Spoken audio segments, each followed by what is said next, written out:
কোন এক আল্লাহর ওলি এক নগরে বসবাস করতেন।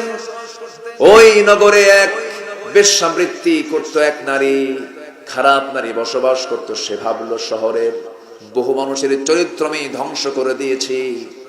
সে বড় আল্লাহওয়ালাকে টার্গেট করেছে, বেকায়দায় ফেলে ঘরের মধ্যে তুলে নিয়েছি।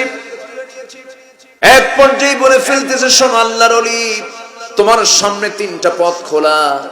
নাম্বার 1 হলো এই যে মদের বোতল থেকে কিছু মদ তোমাকে পান করতে হবে। নাম্বার 2 না হলে আমার সঙ্গে জেনা করতে হবে। নাম্বার 3 না হলে এই শিশুটাকে হত্যা করতে হবে।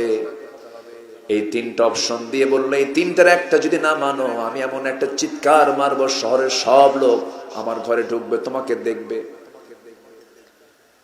তোমার সম্মান সব ভুলুণ্ঠিত হয়ে যাবে, শেষ হয়ে যাবে। কি করবি বলো?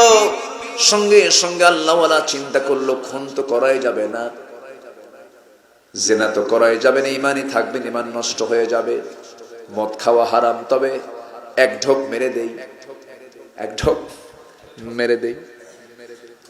এক ঢোক যখন মেরে দিয়েছেন, সারা জীবন কেউ কোনদিন জর্দা খায় নাই। প্রথম দিন যদি কেউ জর্দা খায়, সে কি খাড়া থাকবে না, শীত হয়ে পড়বে? যে সারা জীবন সুপারি খায় নাই, কাঁচা সুপারি যদি একবার খায়, মাথা ঘুরে পড়ে যাবে। এক টান মেরে দিয়েছেন, মাতাল হয়ে গেছি। মদের ফলাফল হলো মাতাল হয়ে যাওয়া। তার স্বাভাবিক কোন সেন্স তার মধ্যে না থাকা। যখন সেন্সলেস হয়ে গেছে, মাতাল যখন হয়ে গেছে, জেনাও তার হলো, খুনও তার হলো। জাস্ট আমি এক্সাম্পল বুঝালাম। মদ এমন একটা জিনিসের নাম, এমন একটা পানীয়, মদের সঙ্গে হলো জেনার সম্পর্ক, জেনার সাথে খুনের সম্পর্ক। মদ হচ্ছে সমস্ত পাপের মা। আর সেই মদ কি করে জানেন? আমার দেশে সংসদে কোরআন তেলাওয়াত দিয়া অধিবেশন শুরু করিয়া মদের আইন পাশ করে। আলহামদুলিল্লাহ, আলহামদুলিল্লাহ কইছেন নাকি আপনারা?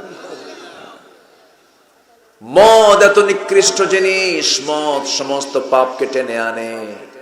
আল খামরু উম্মুল খাবাইস, মদ হলো সমস্ত পাপের মা।